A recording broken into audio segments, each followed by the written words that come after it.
Jei savo skaitmenizuotose dokumentuose norite greitai pakeisti pirkėją arba pardavėją į kažkokį kitą, pavyzdžiui, į klientą iš savo apskaitos programos, galite nustatymuose importuoti klientus iš savo programos.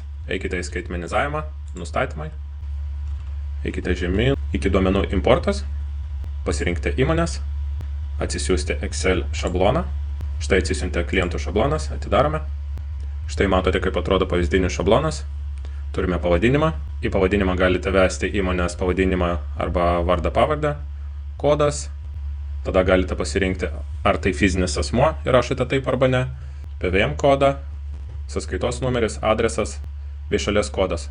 Kaip matote, žvaigždute pažymėti laukai yra privalomi. Aš ką tik supildžiau vieną klientą, vardenis pavardenis su tokiu kodu, tai yra fizinis asmuo, PVM kodą, sąskaitos numerį bei adresą nepildau, bei pasirinkau šalies kodą LT. Išsaugau šabloną, einu atgal į nustatymuose duomenų importą. Dabar vėl pasirenku įmonės, pasirinkite failą, pasirinkau savo failą klientų šablonas ir spaudžiu importuoti. Kaip matote, importuota vienas įrašas. Einame atgal į suvestinę, atidarome norimą dokumentą.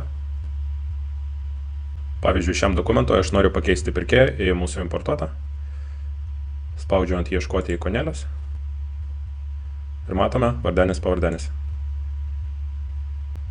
Naujas klientas šiam dokumentui buvo priskirtas, bei eksportuojant duomenis į jūsų apskaitos programą jau importuosis naujas klientas.